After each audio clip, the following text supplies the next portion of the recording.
Ladies and gentlemen, thank you for your patience in holding. We now have our presenters in conference. Please be aware that each of your lines is in a listen-only mode. At the conclusion of this morning's presentation, we will open the floor for questions. At that time, instructions will be given as to the procedure to follow if you'd like to ask an audio question. It is now my pleasure to introduce today's first presenter, Mr. Paul Alexander.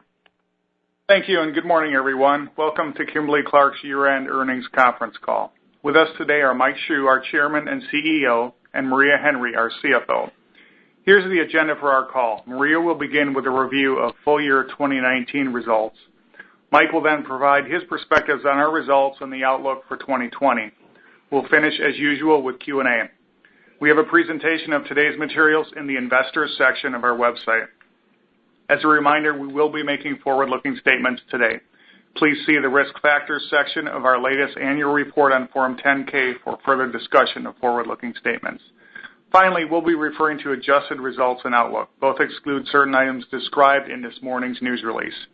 That release has further information about these adjustments and reconciliations to comparable GAAP financial measures. Now I'll turn the call over to Maria. Thanks, Paul, and good morning, everyone. Thanks for joining us today. Let me start with the headlines on our full year results. Organic sales increased 4%, driven by higher net selling prices. We achieved strong margin improvements and bottom-line growth while increasing our brand investments, and we improved capital efficiency and returned significant cash to shareholders. Now let's cover the details of our results, starting with sales. Full year net sales were $18.5 billion. That's even year on year and included a 3-point drag from currency rates. Organic sales were up 4%. Looking at the top line by geography, in North America, organic sales in consumer products increased 3%. Within that, personal care grew 4% with positive volumes, pricing, and mix. Consumer tissue grew 2% with selling prices up 7% and volumes down 5%.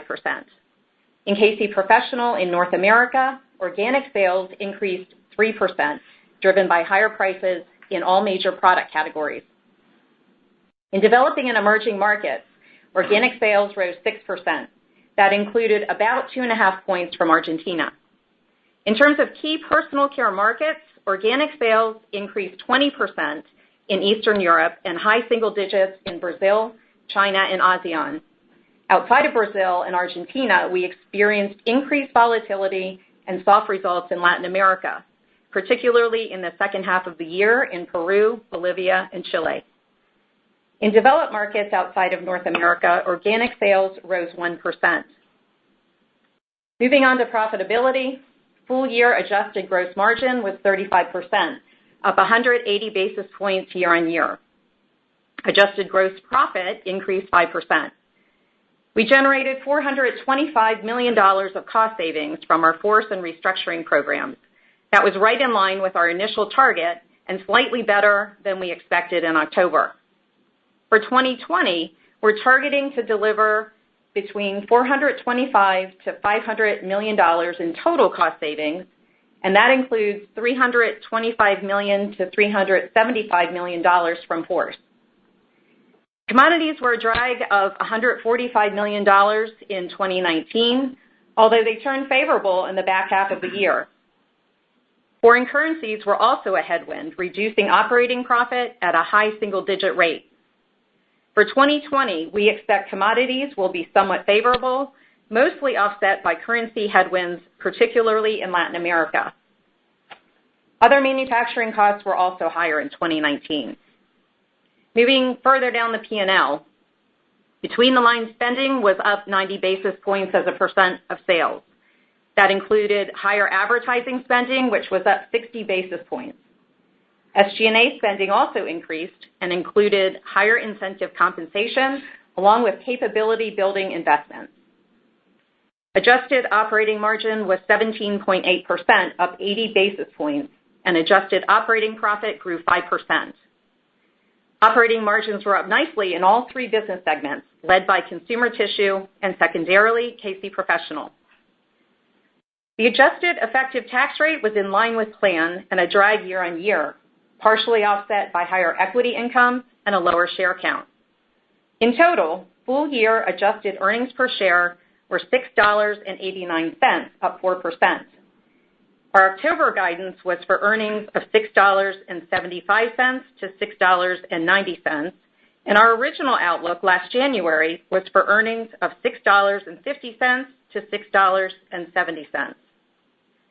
Now let's turn to cash flow and capital efficiency. Cash provided by operations was $2.7 billion, down year on year as expected and driven by higher working capital. We expect a solid increase in cash flow this year, driven by higher earnings.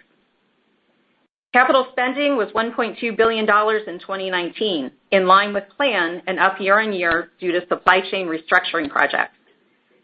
Spending will remain elevated in 2020 because of our restructuring. We improved adjusted return on invested capital by 70 basis points to 27.2%, which is an all-time high. On capital allocation, dividends and share repurchases totaled $2.2 billion. That's the 9th consecutive year we've returned at least $2 billion to shareholders. We expect to return a similar level of cash to shareholders in 2020, and our board has already approved our 48th consecutive annual dividend increase. Let me finish with a short update on our restructuring program. Overall, we've made significant progress as we close out the second year of this program. The implementation of our redesigned overhead organization has gone very well, and we've already realized most of the total program SG&A savings. In terms of supply chain, activities continue to ramp up. We've announced 7 of the approximately 10 facilities that we expect to close or sell, and we've taken action on 6 of those. In 2020, we will start up approximately 20 new assets globally, which is roughly twice the level of activity that we would have in a typical year. Looking at the key metrics, we're about 70 to 75% of the way through pre-tax charges and workforce reductions. Cash payments are about 65% complete, and on savings, we accelerated savings in both 2018 and 2019, and so far, we've generated $300 million of savings compared to our total program target of $500 to $550 million by the end of 2021. So overall, it was a very good year, and I'm pleased that we delivered top and bottom line growth ahead of our plan while we invested more in the business for the long term. With that, I'll turn the call over to Mike. Thank you, Maria. Good morning, everyone. Let me start by saying I'm encouraged by our results and the progress we made in the first year of executing KC Strategy 2022. On the top line, organic sales were up 4% in 2019, ahead of our original plan for 2% growth. Our teams maintained strong focus on price realization and executed their plans well throughout the year.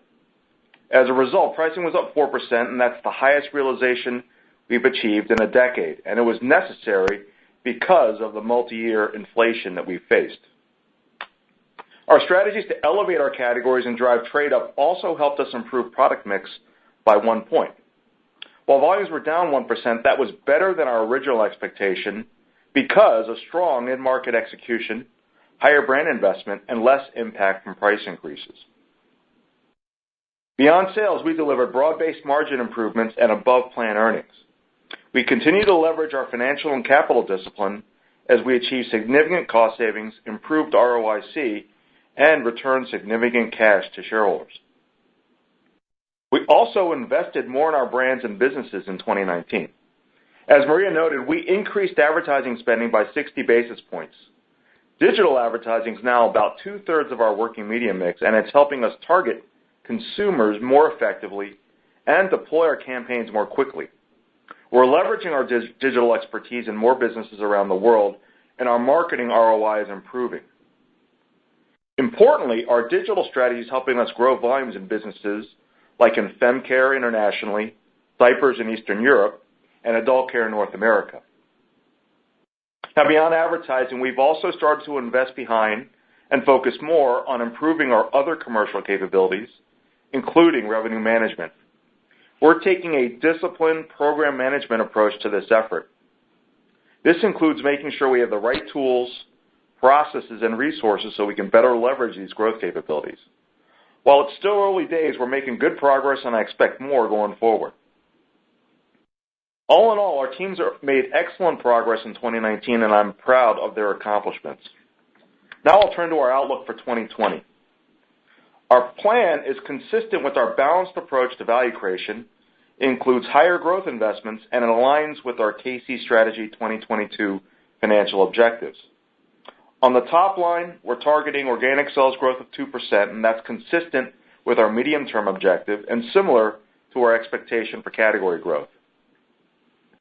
We expect selling prices, product mix, and volumes to all improve in 2020.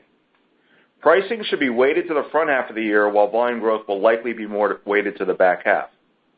We expect the promotion environment to be competitive but remain broadly constructive. We will continue to increase our growth investment in 2020, and that includes investment in digital marketing, in our commercial capabilities, and in our products as part of our innovation agenda.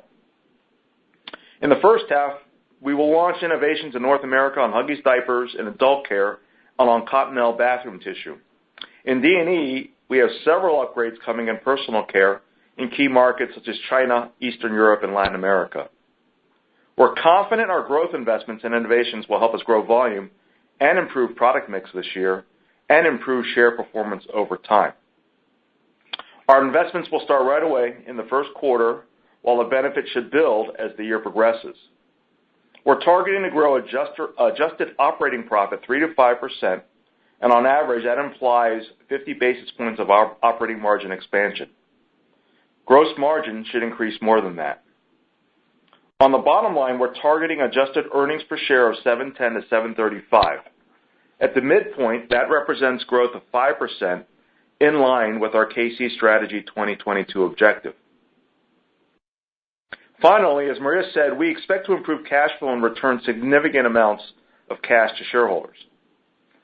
So in summary, I'm encouraged by our progress in 2019 and our outlook for 2020. We're investing more in the business to drive long-term success, and we're confident in our ability to deliver balanced and sustainable growth and create shareholder value. Now that concludes our prepared remarks, and now we'd be happy to take your questions. Thank you. Ladies and gentlemen, if you would like to ask a question, please signal now by pressing star 1 on your telephone keypad. If you are using a speakerphone, please make sure that your mute function is turned off to allow your signal to reach our equipment. Again, press star 1 to ask a question now. Our first question will come from Lauren Lieberman with Barclays. Hey, Lauren. Hey, good morning. I guess first thing is I'm struck by the 60 basis point increase in advertising spending in my model, which goes back to, dare I say it, 1997. That's the largest one-year increase in advertising in the company's history that goes back that far. So that coupled with the fact that you had $100 million of incremental SG&A in the fourth quarter, and then looking ahead into next year, the implied reinvestment spend. So can you just talk about, are there areas where you feel like as a company you've been underinvested, that it requires this much step up in spend? Some of it's being supported by the fact that it's a benign input cost environment, but the plans that you'd laid out a year ago didn't contemplate the deflation that we're seeing. So I'm just kind of curious about the aggregate amount that's going back in, where you would say it's most focused, and what it takes to start to see a return on that. Because the revenue guidance for 2020, while healthy, doesn't seem to tie with the amount of money that's going back into the business. Yeah. Okay. Thanks, Lauren. Yeah, I think that there's a part of it. Maybe there's a small part of it would say, hey, we had a tough couple of years, and so we had trimmed back a little bit of our ANCP. So part of that is restoring a bit of that. But the other part I would tell you is, we feel really good about our stance on investment, and I think it really reflects, in our view, the quality that we have in our commercial programming for this year. And also, I think the fact that the category conditions we think are very conducive to growth. And I think that's a big change versus when we talked this time last year, where we were uncertain about the marketplace, and we still were launching new innovations and new commercial programs. So we feel really good about that. I think consumer demand has been pretty darn resilient, and the competitive environment has been, we would say, broadly constructive. And so that makes the conditions very good for growth. And then the commercial programming, we've got great innovation that launched in 2019. in North American adult care, in China in diapers. We've got great innovation coming this year across personal care in multiple markets that we're very excited to support. And so we feel good about that. So a big chunk of it is increased investment in the product and ongoing, and we have some good news coming. And then importantly, I mentioned digital, which is about 2/3 of our overall advertising spend, is being very productive for us, and we feel really good about our campaigns and the content we have out there, and our team's ability to manage it effectively at a high ROI level. So that's the second area, and then commercial capability. And for us, I'll translate commercial capability. It includes kind of the innovation process. It includes revenue growth management. It includes sales execution, and then the digital aspect. And so all those areas, we're investing in building our capability there. Yeah, and Lauren, I chime in that we were up 200 basis points in the fourth quarter. We were also up in the third quarter. And if you'll recall, fourth quarter and the back half of 2018 had particularly low spending between the lines. So I think the full year comparison is the best way to look at this. And for the full year, we're up 90 basis points, 60 basis points of that with advertising. Mike mentioned the investment in commercial capabilities, which ramped up toward the end of the year. And then the other thing I'd call out is incentive compensation, which we've talked about before. This year, we over-delivered on our plan and therefore had higher variable compensation. And last year, the opposite was true. We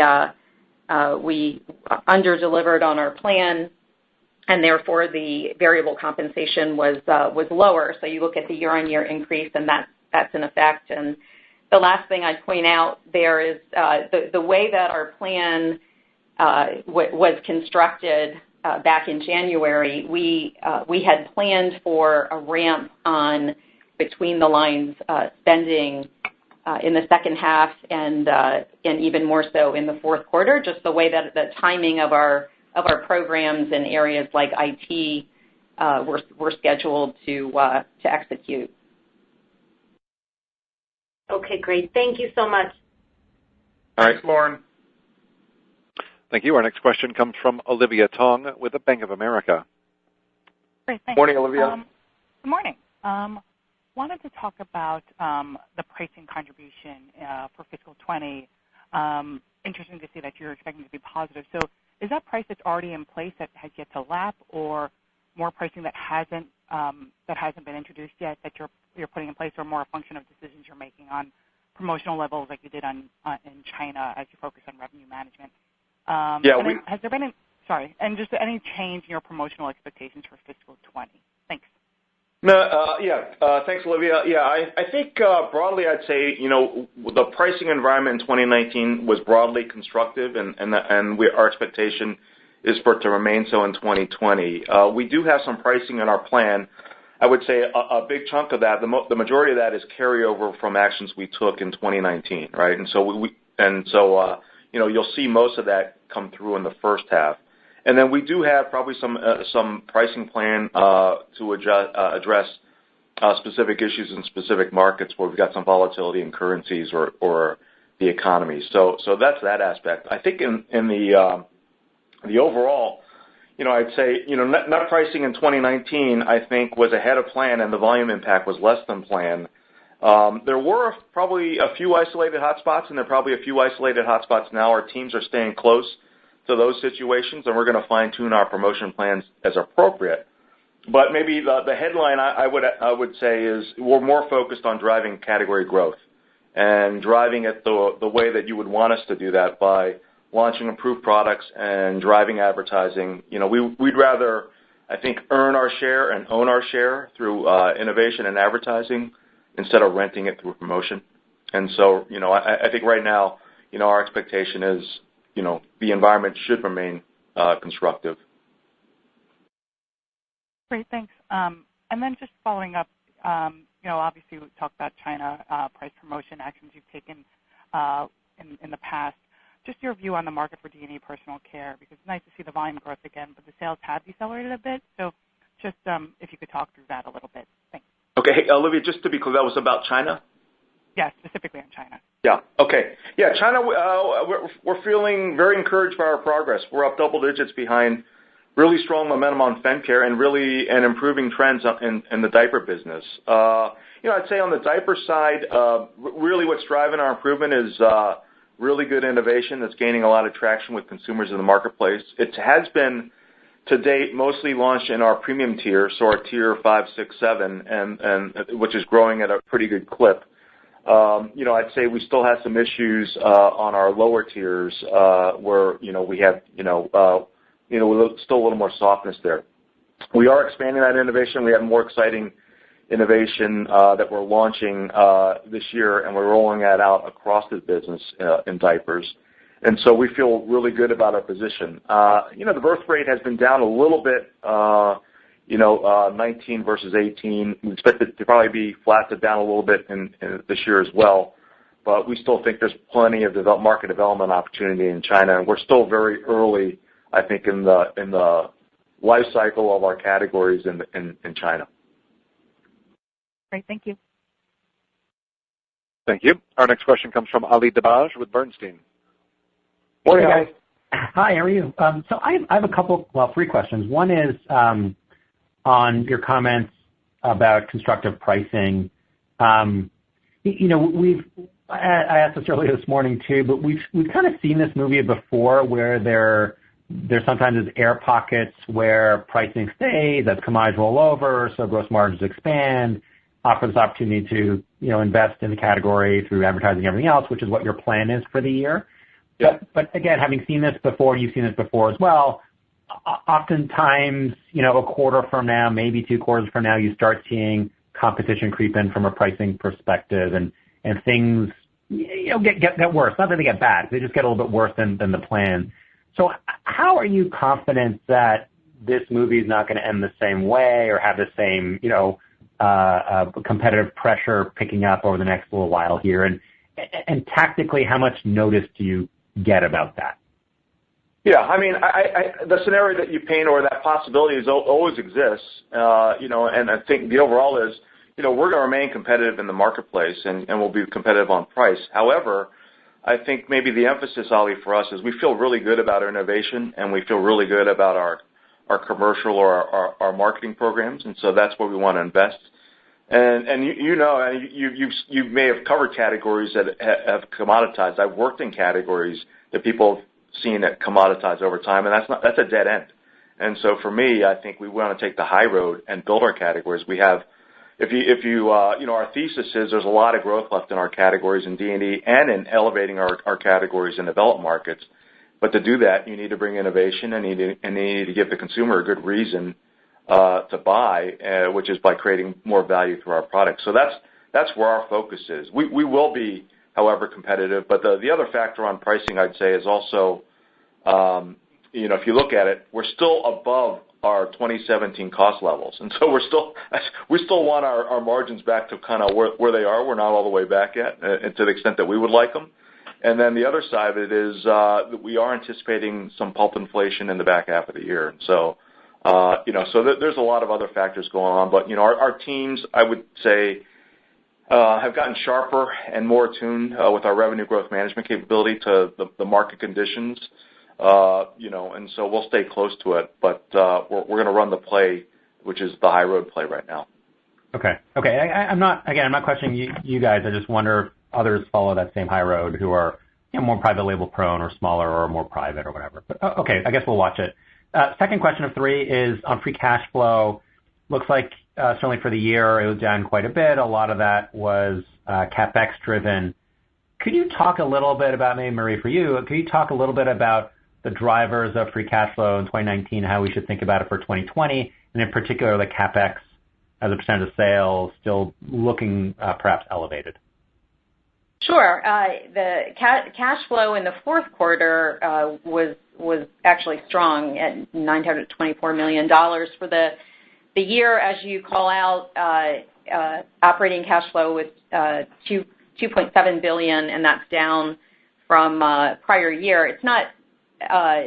It's in line with our expectations. So it was a very planned for. As you know, We are funding the restructuring last year, this year, and so we've got elevated expenses coming up on CapEx. The big driver on operating cash flow, which we've talked about before, is that we had a big shift in working capital, particularly around payables, where in the fourth quarter of 2018, we had a very high inflow from working capital driven by payables timing.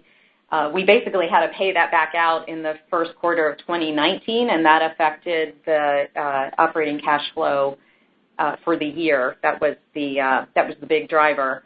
Encouragingly, though, Allie, when I look at our cash flow from operations, we were up nicely year over year in the second half of 2019. We were up about 10%, and the trends on working capital are positive. But that was true both in the third quarter and the fourth quarter. I'd also call out, related to that, our cash conversion cycle was 10 days for the year, which was a day better than it was the prior year, and it was better than our expectations. In terms of CapEx, CapEx was elevated in 2019, and it will be elevated again in 2020 as we work through the restructuring. And as you recall, we said when we announced the restructuring program that we were expecting incremental CapEx of $600 to $700 million on that program. And so during the time of the supply chain activities, which is 19 and 20 on restructuring, on a percent to sales, we've got a pretty high number. I think it was 6.5% of sales or something like that. But we did say that coming out of the restructuring, our expectation is that CapEx will be 4 to 5% of sales, and that is down from our historical model of 4.5% to 5.5%. So a long answer, but I feel that the cash flow for the year was good and as expected. CapEx is in line with what we've been talking about as we execute the restructuring. Okay, so it's still going to ramp down after 2020. Okay, that's very helpful. Thanks for indulging me for my last question. We talked about China with a question earlier, but just more broadly, the emerging and developing markets for you only grew 3%. That continues to be a slowdown. I get the comp is tougher. But are there signs of improvement in that growth rate, or should we continue to expect kind of, again, taking into account compares, that we're talking about this low single-digit type emerging and developing market growth rate? Thank you. Yeah, Ali. I think we feel very good about our D&E performance. I know it's slowed down sequentially a little bit in the fourth quarter, but if you look at the key markets, Brazil continues to do very well. We would say excellent performance in a tough market. China, I think the trends are improving. CE is, as Maria pointed out, 20% growth on the year. So we feel good in our key markets. I think the big driver of the slowdown, if you look at the fourth quarter, was one, we're starting to cycle pricing in some key markets in Latin America. For example, in Brazil, I think our pricing in the front half was up double digits, and so we're starting to cycle that. And the other part of it is, as we mentioned, we've got some softness due to some macro issues and competitive issues in what we would call South Latin America, which is Peru, Bolivia, and Chile. And you're probably aware of what's going on there, but there's a lot of social unrest, which is actually affecting some of our categories. And so we're managing through that. We got a great team. They're very experienced in kind of working through this, and we've got very solid plans to address at least some of the competitive issues in those markets. Okay, thanks very much. Thanks, Ali. Thank you. Our next question comes from Andrea Teixeira with J.P. Morgan. Morning, Andrea. Hi, good morning. How are you? My question is on Andrea, you're cutting up. We can barely hear you. I'm sorry, I don't know if you could hear the question. So my question is on emerging markets. So with China growing double digits, I think you just mentioned Brazil doing well, but lapping the double digits price increase. So is the other South of Latin America markets, which I understand they're much smaller, what are you embedding in terms of deceleration for developing emerging into your guide, or you're just expecting it to continue to be in the low single digits into your 2%?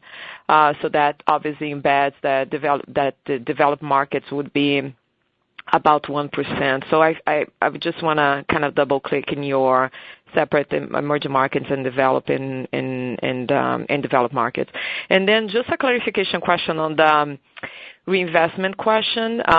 So I understand that you are trying, like you're saying, like we have a lot of innovation, but according to our math, you're kind of reinvesting about $400 million on top of, your base of SG&A, and already invested you already increased around $170 million. So I understand the breakdown in assumptions, but if you can break into the large line items, including compensation, R&D, and advertisement into your guide so that we can understand why it's capped into the mid-single digit growth. Sure. This is Paul here, Andrea. There was several questions there, so I'll take the first one or two, and then we'll pass the investment questions over to Mike and Maria. On the outlook for 2020 in developing and emerging markets, we don't have a hard and fast number to give you, given the several moving pieces in the business. But as Mike said, we're confident about the underlying trends in several of the markets. There is some increased volatility that we saw in the back half of 2019. We think that those have largely stabilized, but probably at a lower level. So as we enter 2020, that will be with us for a period of time. But overall, we would be looking to deliver a solid organic growth in developing and emerging markets in 2020. In developed markets, in general, our expectation is unchanged from what we've been delivering over time, which is modest growth. And then on the between the lines outlook for 2020, we are expecting it to increase both in terms of dollars and as a percent to sales, and that we expect to be driven by higher advertising as well as, I'd say, secondarily, capability investments. Just as a reminder, there's a few other moving pieces in SG&A. We are expecting some modest benefits from restructuring in 2020. We'll have the benefit of incentive compensation normalization, and then going the other way, we'll have our normal labor and other cost inflation that runs through SG&A.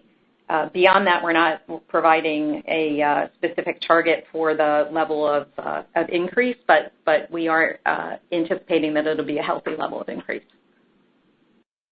Okay, thank you. Thank you. Our next question comes from Jason English with Goldman Sachs. Morning, Jason. Hey, good morning, folks. Thanks for slotting me in. I appreciate it, and happy belated New Year.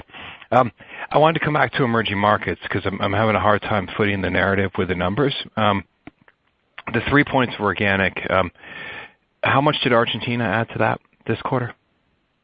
It was slightly less than 2 points. Okay, so we've got slightly north of 1 point is sort of underlying emerging market growth right now. And you're saying China's up double digits, Central Eastern Europe growing like 20s, Brazil's strong.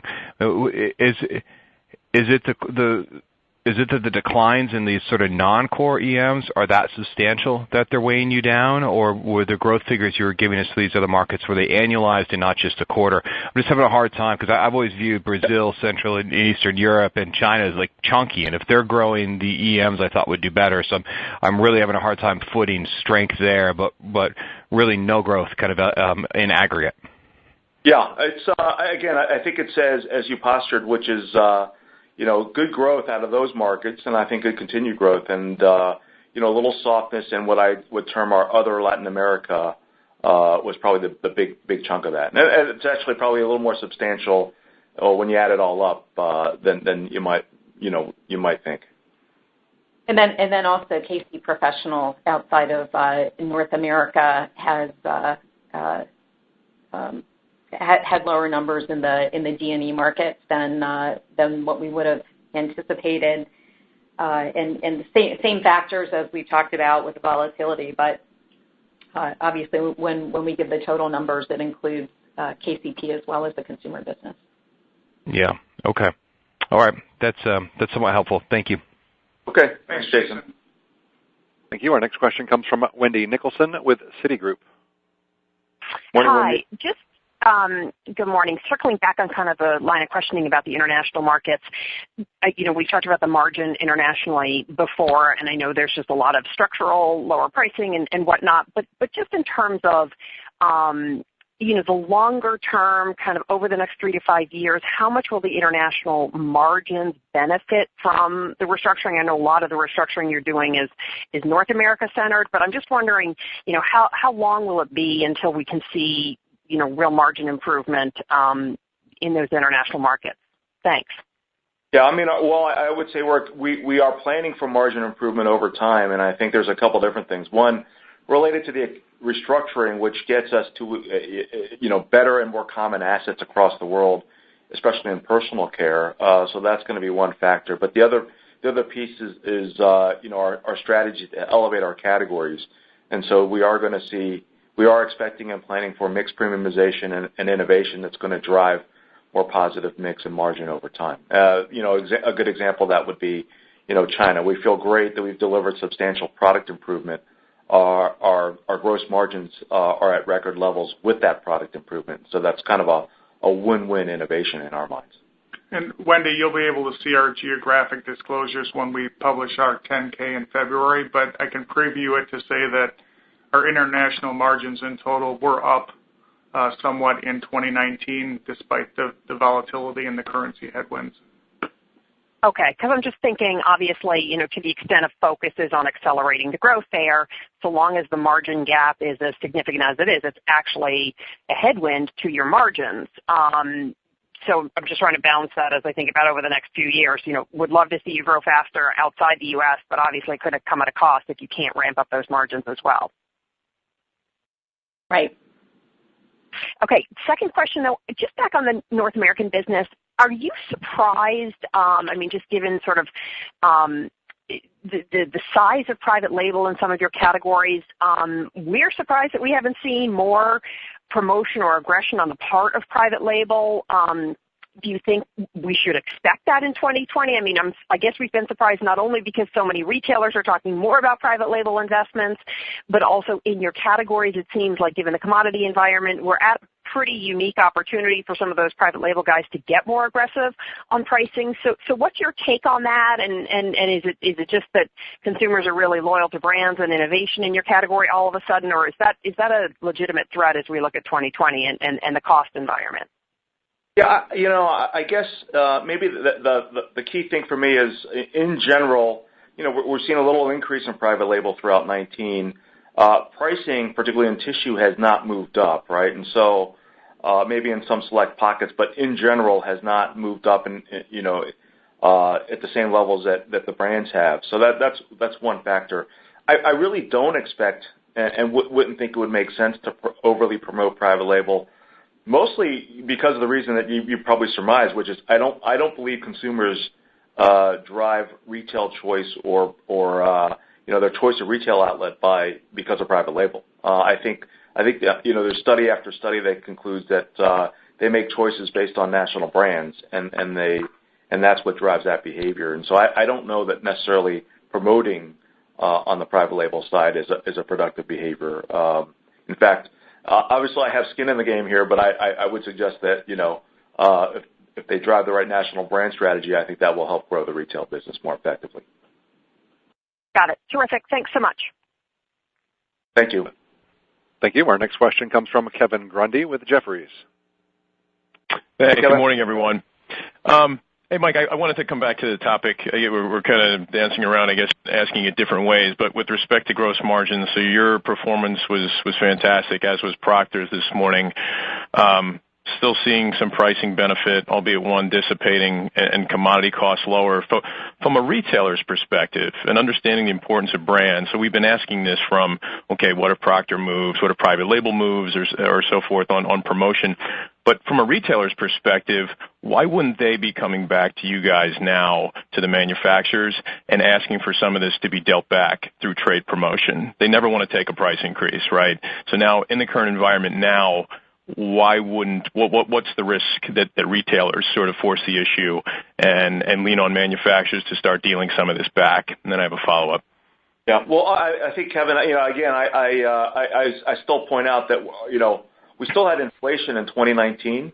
Our costs are still higher than they were in 2017. And so, when we say this inflationary impact has been multi-year, our pricing hasn't fully recovered that. It's actually far from fully recovering that. So that's kind of my view from my chair on the pricing. On the other side of that, I think you'll need to talk to the retailers to get their views. But my personal side would be, our discussions with retailers tend to be around how are we going to grow the category, and that's what they're most interested in. As long as we've got the right plans with innovation and category support to drive category growth, that's really kind of where their focus is, and that's what most of our conversations are about these days. Okay, thanks, Mike. Maria, quick follow-up to a question that was asked earlier. I think what investors, what analysts will try to figure out is the level of conservatism that's in your guidance versus how much investment, whether that's advertising and marketing or other areas, of OpEx that are more sort of locked and loaded. Can you help us think about that? Because in the absence of kind of putting some parameters around that, given the benefit that you're seeing from commodities, that you're seeing from force, and that you're seeing from restructuring, it certainly looks conservative, and it's hard to envision advertising and marketing stepping up to a level that's implied. So can you help us as best you can with the level of conservatism and flexibility maybe behind the competitive environment, maybe kind of help us think about that, and that's it for me. Thank you. Sure. What I would say is I think that we've got a reasonable and balanced plan that we're shooting for in 2020, and we've shared with you the primary assumptions that go into that. What I can also tell you, coming up on my 5th year here, is that there are a lot of variables that happen that we can't accurately predict as we go into a year. We've seen that happen, on the downside a couple years ago, a bit on the upside last year, and so as we go through the year, we'll react to the environment that we're in. But there's potential volatility on the commodity side. There's potential volatility on the currency side. We've talked a lot about strong competition and competitive activity so far in this call. So there's a lot of moving pieces, and as we always do, we will make the decisions that we need to make during the year to deliver on the balanced model that we strive to achieve year on year. Okay. Thank you both. Thanks, Kevin. Thank you. Our next question comes from Steve Strycula with UBS. Hi, good morning. So I got a question for Mike and then a quick follow-up for Maria. Mike, on your organic sales outlook for the full year, should we interpret that to mean that volume should improve from the rate it was in 19, or we should see absolute volume growth for the full year fiscal 20? And what specifically is driving that? I imagine you're going to say innovation. So how do we put the diaper innovation into context for 2020 relative to how the special delivery diapers for Huggies did in call it 2019? Yeah, the organic outlook is 2%, and that really, reflects our expectation for both the category and then obviously our performance as we cycle the pricing. The volume in our plan is absolute growth. Again, we're expecting balanced growth from volume mix and still a little bit of pricing, Steve. It's innovation. I probably would say that the flip on volume is not going to be as daunting as you might perceive, because I would say our underlying volume performance in 2019 was very good. And what I mean by that is, obviously if you're going to take pricing, you're going to have a negative volume effect in accordance to whatever you think your elasticity is. And so we saw that, but I do think we had really good underlying initiatives, whether they were driving distribution in new categories or new markets in different countries, or launching innovation and increasing advertising. We saw the volumes come underlying that offset most of or some of the price elasticity effect, and actually more than we had anticipated. So we think we had very good execution in 2019, and I don't think the effect in 2019 was related to elasticity impacts were less than we expected. It was more related to execution of volume initiatives were better than we had expected. Okay, that's very helpful. Yeah. No, it does. For Maria, quick follow-up to Ali's question. Did you give an operating cash flow number? If it was $2.7 billion in 2019, should that be a little better, a little worse in 2020? And then on the commodity piece, if it was $60 million deflationary in the fourth quarter, but the full-year outlook's $50 to $200 million, can you help us think through what is basically baked into your commodity outlook assumption? Thank you. On cash from operations, we're expecting that to be up in 2020. And on commodities, we are expecting fiber to start to tick up, particularly in the back half of 2020, which is built into our assumption of the $50 to $200 million for next year.